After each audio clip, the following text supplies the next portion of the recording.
Good morning, everybody. Welcome to a new week. Uh, our situation has grown so dire that I am becoming quite tired to come before you week in, week out.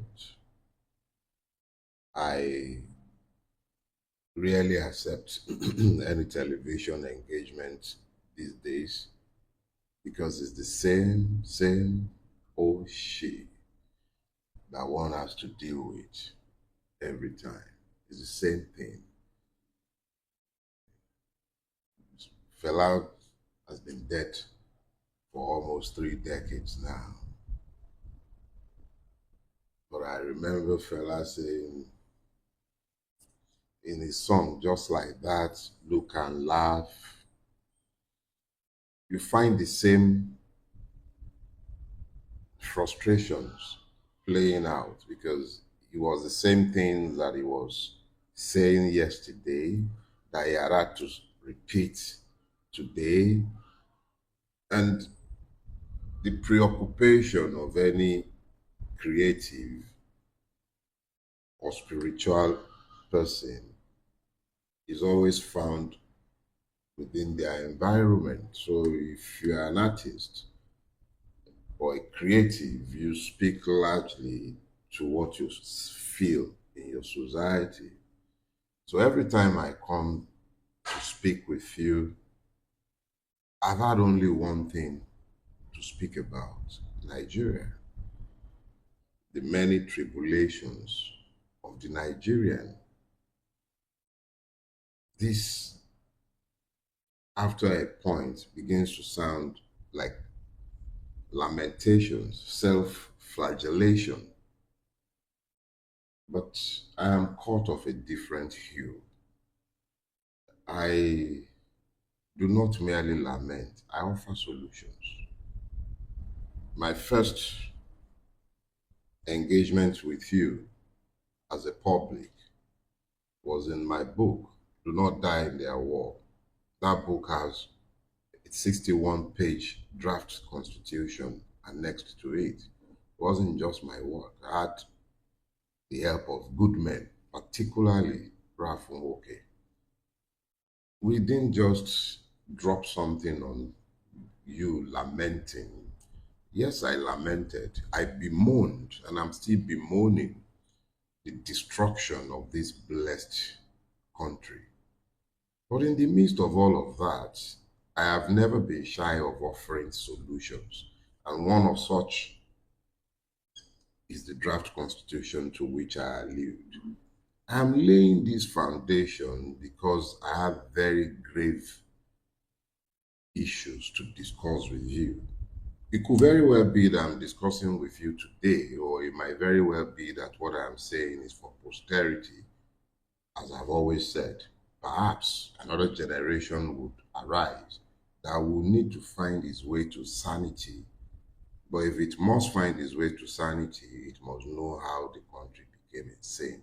So my interventions, my writings, sometimes I'm forced to assume that perhaps it might not be meant for you. It might be that it's meant for a generation that is not here yet. But it is more important for me that I tell you or write them so that at least somebody else might run with it if you are not the ones that are meant to run with it. Yorubas have this self-appellation that is available to tellers, not truth sellers, truth tellers. And what does it say? I'll interpret. It says that if I told you that there is a fire atop of the waters, demand his ashes of me. Do not quarrel or argue about the authenticity of what I am saying. It has pleased God to grant me the capacity to make a similar boast about our country, Nigeria. Over the years, I have said some things that most of you considered completely insane, and I made it easier for you to digest by suggesting that I'm the insane one when I always knew that it was all of you that are actually crazy. You've built a society where you deny the truth, even when it's slapping you in the face. But that is not my point this morning. I just need us to establish very quickly that the things I have to say this morning is not born of madness.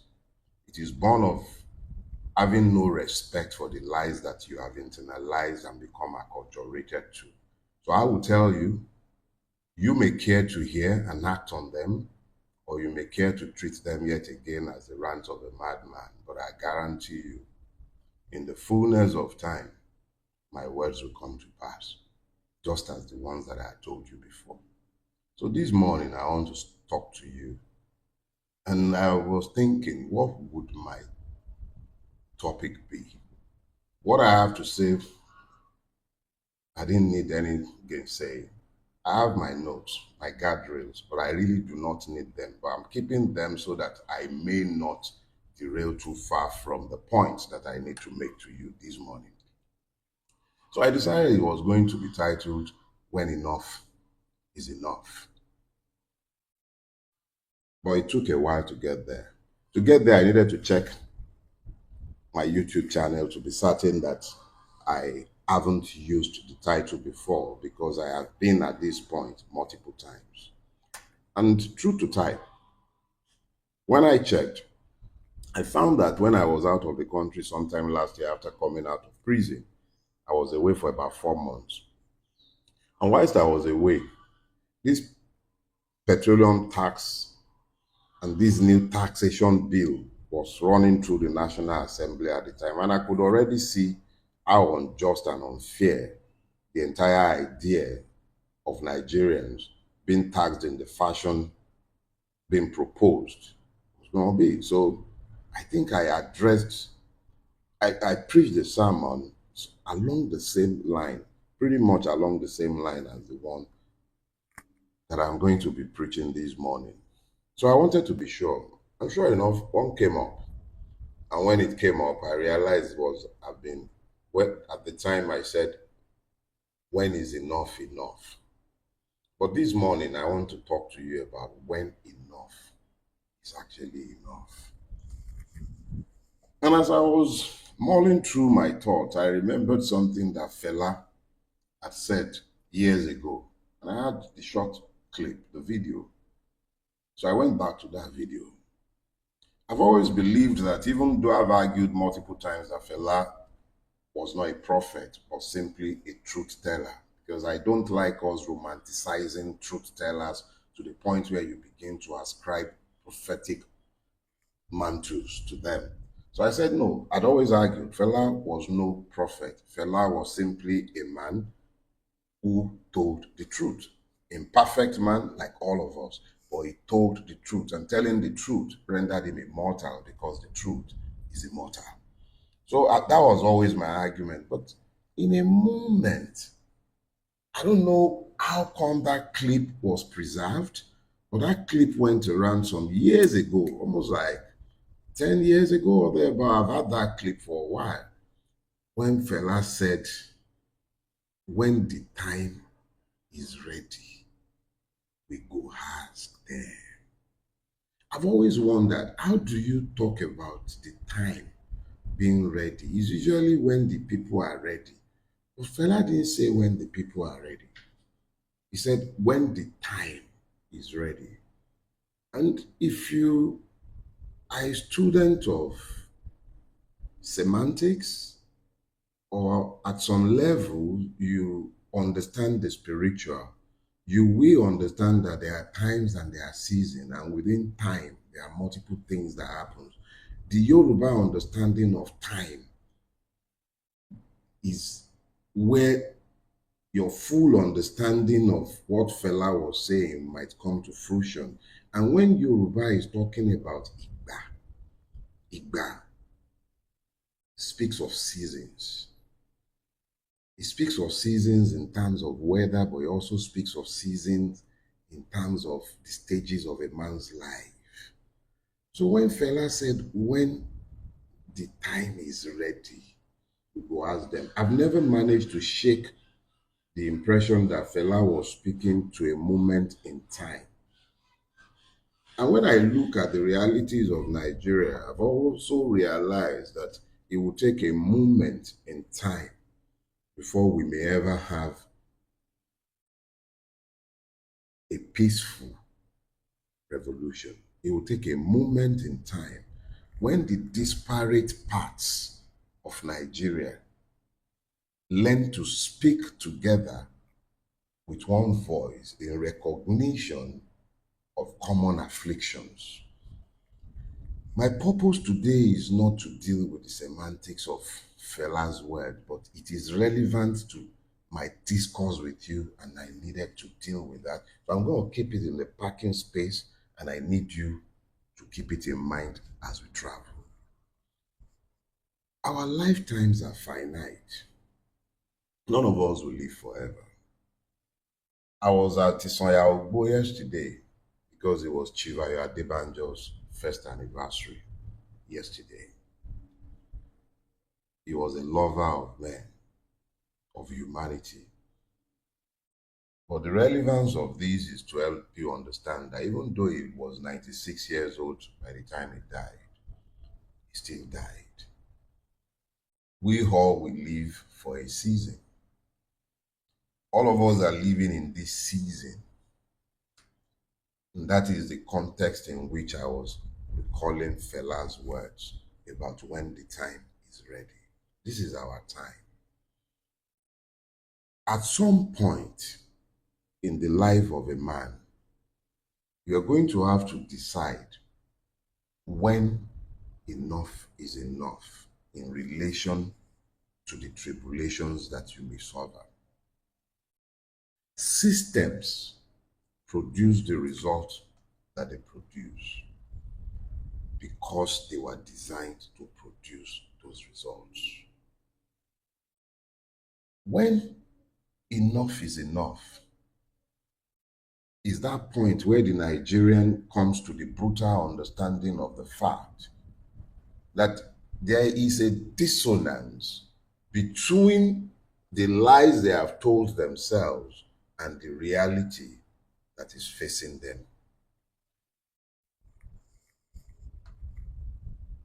Early in 2021, INEC began to propagate the idea that we were going to have free and fair elections in 2023. This was particularly important for the government of the day because there was simmering anger from the fallout of the massacre that took place at Lekki and other parts of the country on October 20, 2020.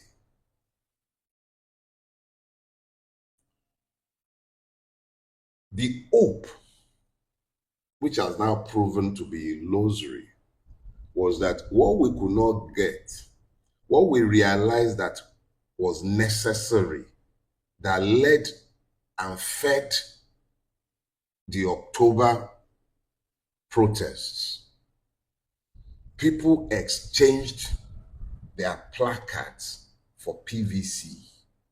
I helped to sell that illusion because I was equally deluded enough to believe that the system would allow for peaceful democratic change. We bought into the illusion. I recall being labeled more or less a fool by multiple persons who rightly did not believe that there was ever going to be a free and fair election. But I chose to believe.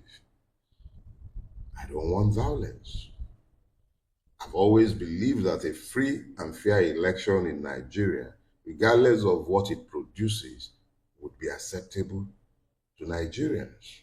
We would at least know that we can subsequently remove whatever error we have made if we voted in what will prove or might prove to be the wrong way. It is the prerogative of citizens to elect their rulers, or ruiners for that matter, as Nigerians did in 2015. But that is not my purpose this morning. So we bought into the illusion. We tamped down the anger at every point. We asked the youth to believe in the power of their votes. And they believed. They sought to register to vote in record numbers across the length and breadth of Nigeria. INEC began its games in the lead up to the election, and Mahmoud the fraud came out multiple times to reassure us. And so did Okoye the forgotten, because history will forget him in the pit of infamy. Okoye came out. We were reassured. Oh, Beavers will work. We use IREF. Why should we doubt men who spoke in the public sphere, backed by the force of law? We believed. And then the magic began. My purpose is not to rehash the fraudulence of Mahmoud. That is long established in history. After that election, a push began to cure what was never ailed by anything.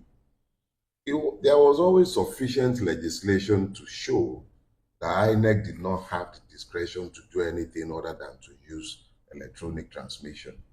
It had committed to it by the subsidiary legislations it made under the Electoral Act. His own guidelines flagrantly dismissed.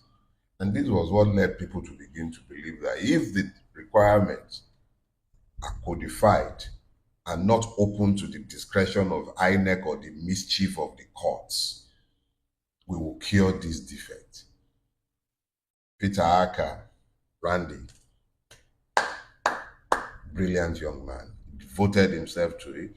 I spoke multiple times in support of what he was doing and is still doing. I had very little hope of them ever curing the defect that was never there. But it was important that the system be allowed to show its hand and reveal itself. And Peter kept working. He kept working and it worked. He mobilized a lot of you. Most of us looked on with skepticism because we know better than to trust the system. But it worked and he has kept working. But what has the system done? Akpabio, who has no business whatsoever being in the Senate, who is essentially a bandit in power, led a bunch of bandits, and they are brazenly telling you that they've already rigged the election ahead of time. They are telling you. One of the reps person, I think from Agatu local government, I saw a video of him the other day telling his constituents how they should better go and join the APC because very soon you'll get nothing if you are not in the APC. 30 governors are in the APC. A one-party state is being forced down the throat of everybody. Let me explain myself. The Nigeria of today is where poverty has come full circle.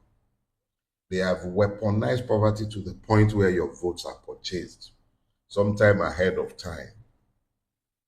If they get away with what they are proposing, elections will be conducted before the day of the election. It will be fully electronic, don't worry. It would even be free and fair in most cases. Question is, what is free? What is fair? What is free and what is fair? When the discretion of the people have been prefettered ahead of time.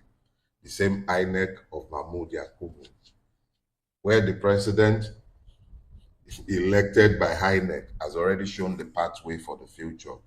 Elect me president and you get a plump ambassadorial appointment. So the INEC chairman now knows, just like just like the chairman of the president of the Nigerian Bar Association used to know that once you became the president of the NBA, you are also going to become the Attorney General of the Federation in settlement of the bar. What led to the compromise of the NBA that it has hardly recovered from. So today, when you are the INEC chairman, few months after the conduct of the election, the beneficiary of your fraudulence would then give you a plum position. It's been normalized. Mahmoud the Shameless accepted it, and today is an ambassador in the Hall of Shame, or shall I say, the Shameless. But that is not my point. My point is this. We live in a country where the same ruiners have not only weaponized poverty, but they have weaponized ignorance. The people's capacity to effectively make informed decisions have already been compromised. You have over 30 million children out of school. You have like 130 million Nigerians living beneath the poverty line. That means they're living on less than 5,000 naira a day. That 5,000 naira covers everything about their existence: transportation, drugs, and I'm talking basic pharmaceuticals, food, clothing, accommodation, name it. Everything is below 5,000 naira a day. So these ones that are even graduates can barely on their own articulate their conditions or make informed decisions because they are barely literate, even though they are certificated. These are the persons that the system is rigging up a system for that predetermines their electoral choices. This is the same system that has built a sophisticated taxation system that is so sophisticated that it has to be administered from France. We're building the Cameroon model of democracy in Nigeria when our tax administration has been subcontracted opaquely to a French entity. We have an educational system that is unknown to anybody. Challenge them in the Ministry of Education, Federal Ministry of Education, to show you the curriculum, the national curriculum. They can't, which is why you are seeing all kind of funny textbooks popping up. How many are you going to monitor? Where is the national education curriculum? You're living in a country where nothing normal is normalized. Everything that should not happen happens routinely. Nigeria has been turned into the devil's, it's not even a workshop, it's a playground. All the children of these demons come here to play, but they play in the administration of our lives. And we are all sitting down. If you are talking about when enough is enough, it's been more than enough in this country. We are living in a country where there are multiple educational systems. You have Indian systems, Spanish system, French system. Those ones at least see what they are putting their children in. What is the national curriculum? Who has seen it? That is the country we are living in. Nigeria is already being programmed for destruction. You have illiterate teachers. Almost every trade person that still has some measure of skill or that you can rely on come from some other country into Nigeria, especially in Lagos. They are either Ghanaians, Togolese, Beninois, and most of them are even leaving because of the devaluation of our money, especially when their families are still in their own country. Before they can change Naira to the CD or CFA that they used to send, Naira has become so worthless that it doesn't work for them anymore, and they are leaving, going back to their country. The few Nigerian artisans that know how to do anything, the level of fraudulence is scary. And we don't have trade schools. You can't even replace those ones. Nobody is training anybody. Nobody is teaching anything. You've got religion weaponized. The other day, because of prayer meeting, and you had thousands, hundreds of thousands responding. But ask them to protest for one day against the evils that have befallen all of us. Lie, they are nowhere to be found. Religion has been weaponized. You see all manner of fraudsters. That was how I saw one the other day. Say when there is going to be a plane crash, God forbid, you should brace yourself and then you should begin to speak in tongue. Imagine where you and these are the kind of persons sat behind pulpits, and you have thousands sat in front of them. How do you change a society with persons under the ministrations of such charlatans? So Nigeria has actually passed the point of when enough is enough since quite a long time ago. We've normalized insanities everywhere you turn. Yesterday, I was going through my phone looking for things to delete, and I went into my video file, and I saw a video that I believe I shared for this first time maybe like 3-4 years ago. The Aramco, that's the Saudi oil company's control room, the command center, and the young sheikh who was conducting the journalist around the center said, oh, from that room, they monitor every drop of oil produced in the kingdom of Saudi Arabia. And I believe they produce almost like 5 or 6 times more crude than we do. And when I saw that video, I remembered having just read in the news a few days before how Tom Polo is paid, is it 4 billion uh, monthly to secure the pipelines. Now, for the average Nigerian, you hear that and you jump up and you believe, oh, Tom Polo, it's not us, Tom Polo. Whatever Tom Polo collects, some people are waiting for their court. He will keep his own part. But a system that is meant to be built in protection of national interest, you see it openly and shamelessly placed in prebendal hands simply because of narrow, selfish interest. A country with a navy had to hire a ragtag army of militants, repentant militants, persons created by the system as the security band for the political bandits are handed the sovereignty of a state. Is that sustainable? Why is it beyond our own capacity to have something similar to what the Saudis have? But it doesn't happen in this country. We never seek to rise up. The focus is almost always on the primitive. The same way we are being told that electronic transmission of the form EC8A, which is the essence of the Beavers and IRF system, is impossible. Let me share a story with you.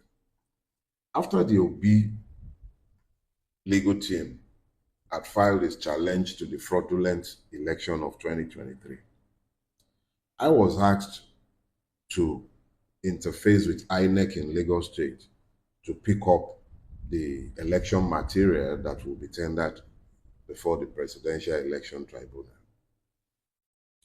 I dealt directly with the persons in INEC at Yaba. The chairman of and the State President Electoral Commission, Segun Agbaje, he never allowed me to see him once. I'd seen him before that time, met him at some forum, and he came across as an honorable man, but his actions proved dishonorable in the extreme. We were not given a single Form EC8A. The Form EC8A is the form that was meant to have been uploaded onto the beavers to go to IREV. That is the form that is meant to be captured. That is the form that is the polling level result. In the whole of Lagos State, we were not given a single one because in spite of the contrived announcement of Obi as the winner in Lagos, Obi did win by a much, much larger margin. Tinubu did not make even 15% in Lagos State. It was that shameful. He could not bring a single paper, not one, out of what was meant to come out of every individual polling unit. That was the level of the fraudulence. That is why you see all those TPEX. In Lagos State, it was beyond TPEXing. They could not because Tinubu was beating in every local government except, I think with the exception of Lagos Island. It was whooped across Lagos. We knew this. But INEC did not give us a single one of those Form EC8A, which are meant to be the source document for every other result sheet.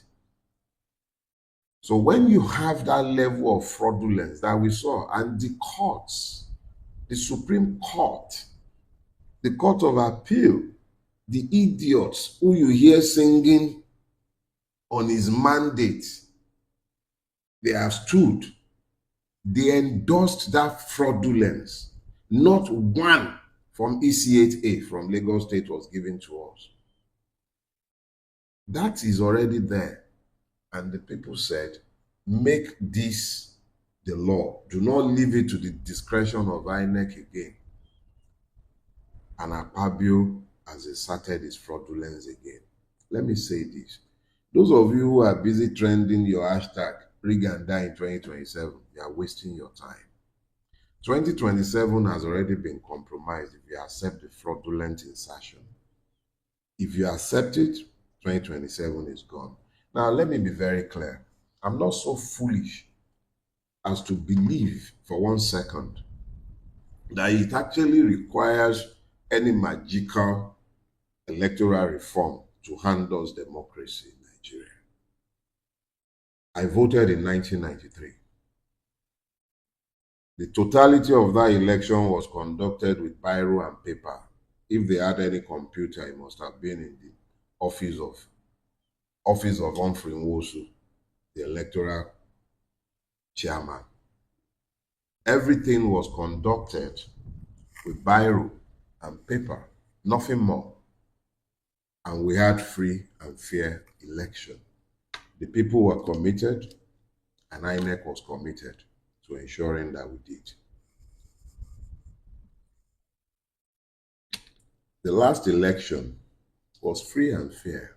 It was INEC under the fraudulent Mahmoud Yakubu that compromised the election.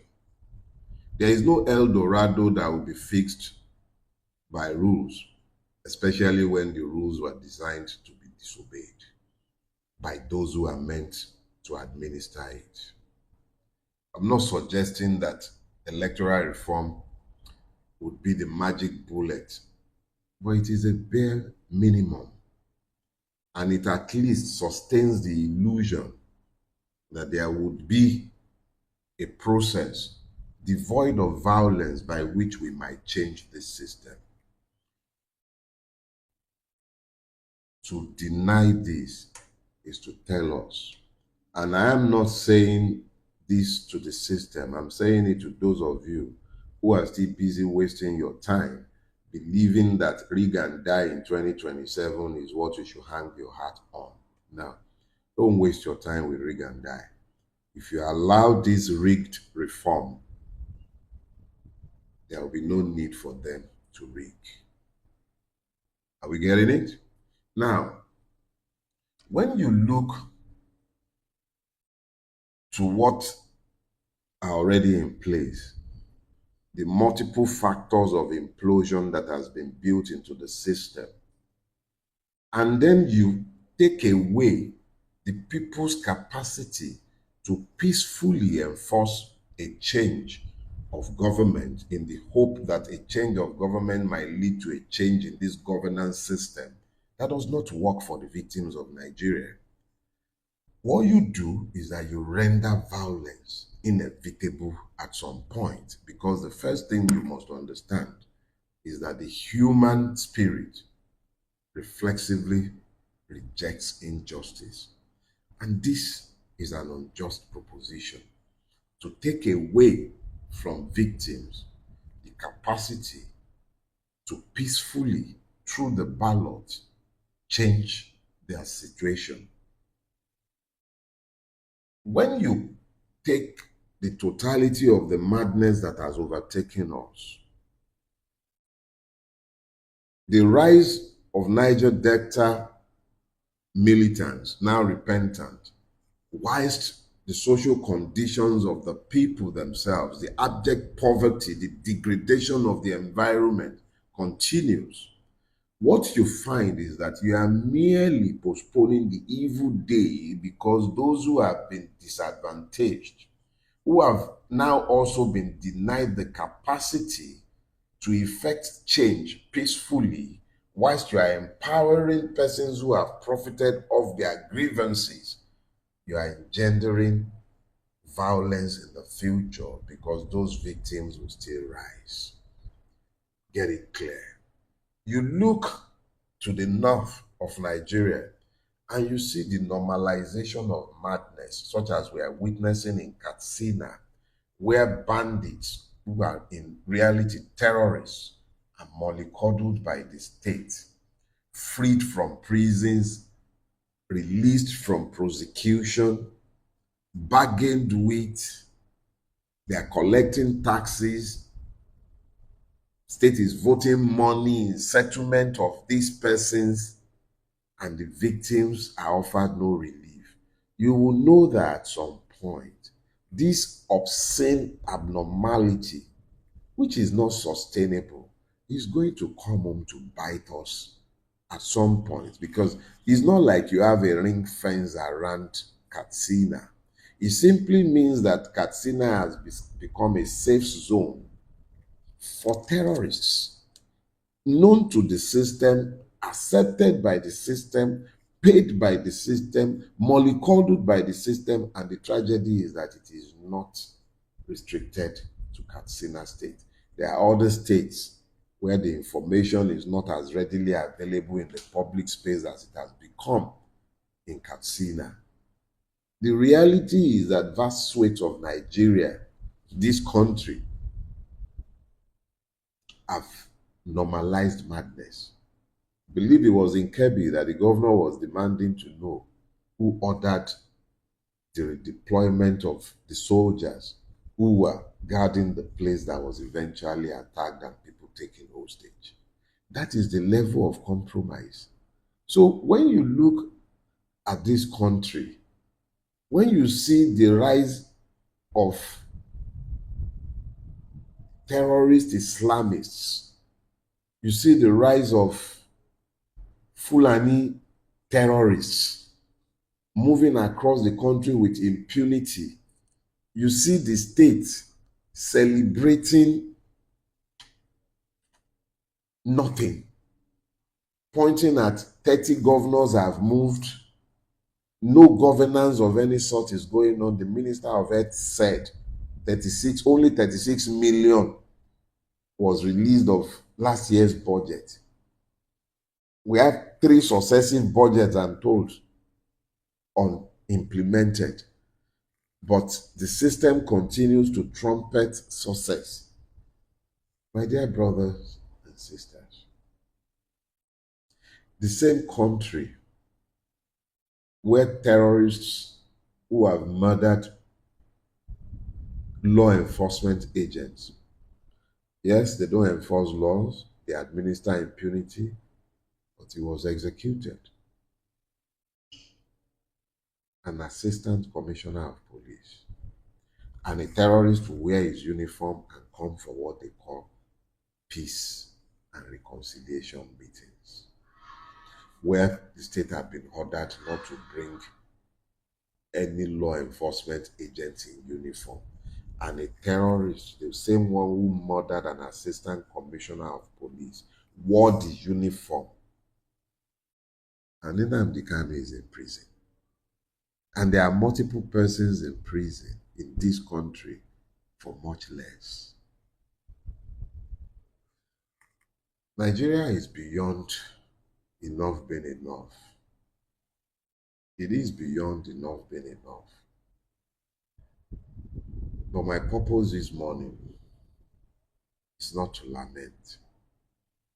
It is to tell you that it is time to begin to organize yourselves.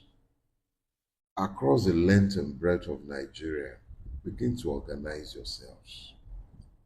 This system has to be confronted, but it must be done peacefully. And I would explain. I'm not so romantic as to believe that because we are peaceful, the state would be peaceful. It has never been in the nature of the Nigerian state to be peaceful. It has always met every demand for change with violence. I should know. I was one of those who had to deal with the aftermath of what it did at Lekki Tollgate. And the persons at Lekki Tollgate bore no harms. All they had were flags. So I'm not unaware of the fact that however peaceful we may elect to try to make it, the Nigerian state would make it violent. I have no doubt about that. But that should not be the reason why we will refuse to act. At some point, we have to move beyond rhetoric. At some point, we need to have some skin in the game. And what is the skin in the game? The commitment to change. That is the first thing I need you to embrace. The commitment to change, to doing things in a different way, to finding another path, a different path to a better Nigeria, one where there is room for all of us, not the one where we're living in now, where we're barely existing while some people are feeding fat of the land. I am working with others and we are trying to build structures, at least the technical structures. I know we talked about ICE. I am still waiting on others to do their own end. I've always confessed my inability when it comes to technical know-how. But quietly now, I'm working with a few others. But long before then, please, I ask of you, embrace the idea that we are capable of much better than this. Understand the urgency of now and the fact that enough is already enough.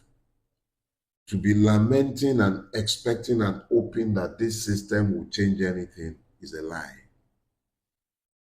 A few days ago, as I was seeking to clarify my topic today, I came across a video by a young gentleman, Ovie, and he was attacking the what he found to perhaps be the snail speed with which my generation has moved in the direction of change. And I asked him, what would you have me do? What can we do differently? He has a whole lot of ideas waiting for him.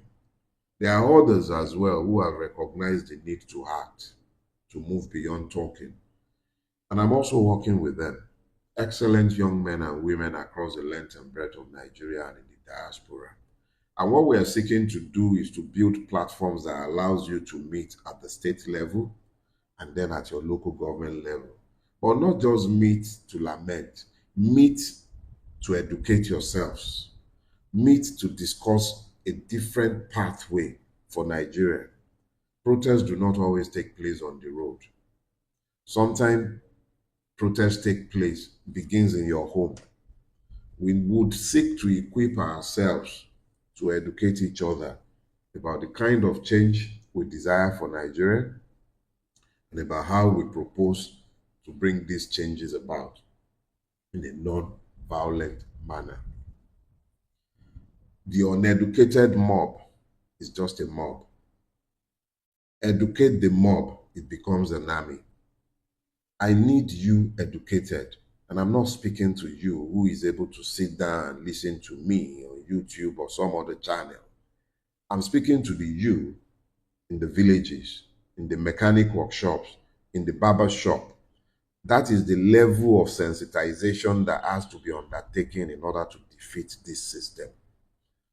We are not interested in knee-jerk reactions. We are looking to build an army of conscious persons who are not only willing to vote, but are willing to stand behind their vote in defense of their vision for the future, a better future. It is not beyond our capacity as human beings to imagine a better Nigeria for ourselves and for our children. If it doesn't happen in our lifetimes, if those ideas have to be watered with the blood of the martyrs for the cause, that is fine. But let the future know that there were thinkers in this generation who saw a better future, committed themselves to it, wrote it down, who made it plain that those who read might run with it. We will be looking to ensure that this happens within the next week. Now, let me explain that we've tried once and failed does not mean we should stop trying.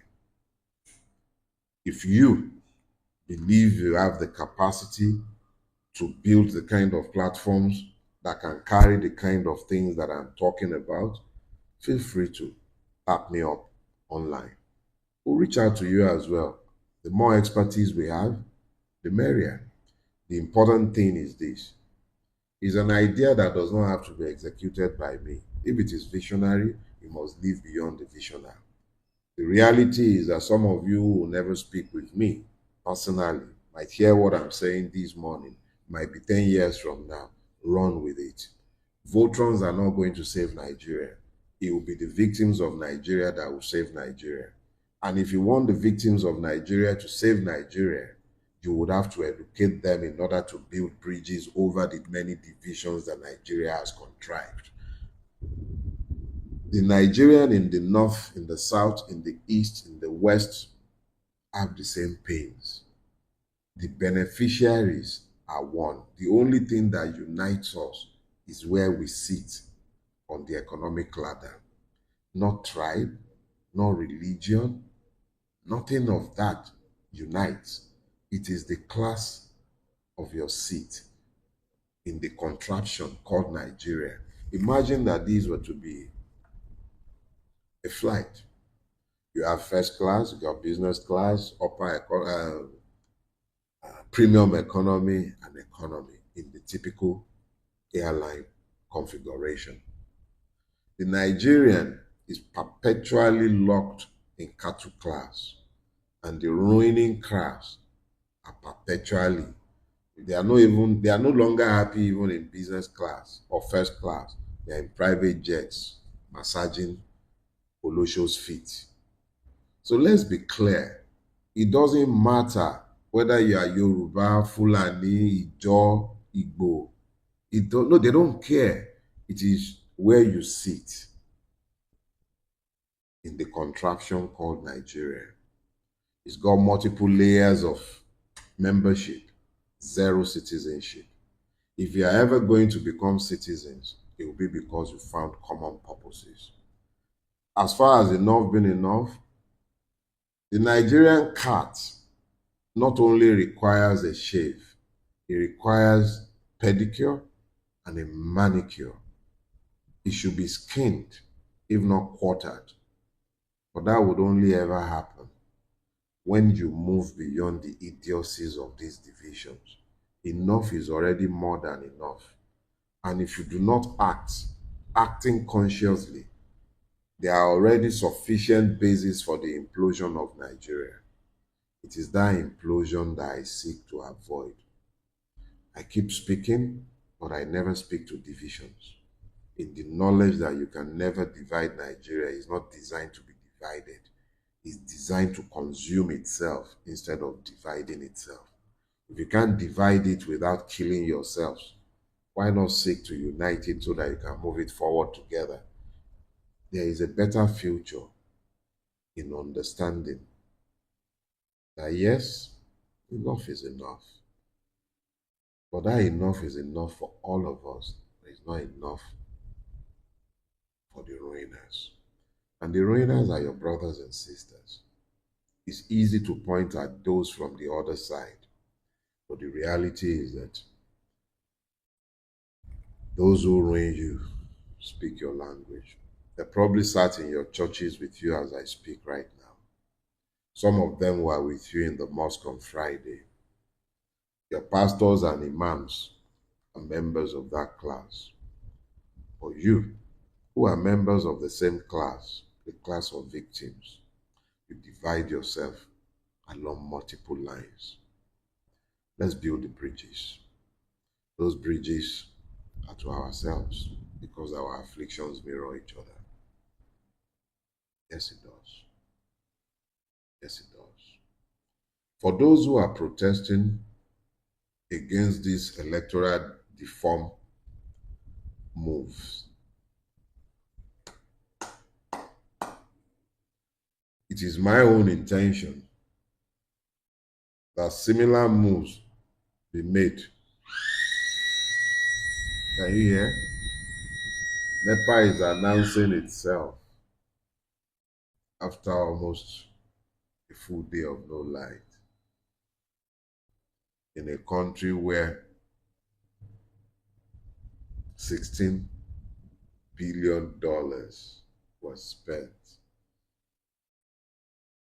by government. It wasn't designed to give you electricity. It was designed to enrich the beneficiaries of Nigeria. When you hear of grid, national grid collapsing, it was because, and it is because, national grid is standing gidigba. Enough was enough long ago. It is the failure to organize that has sustained the madness. Organize. Organize. Organize around ideas.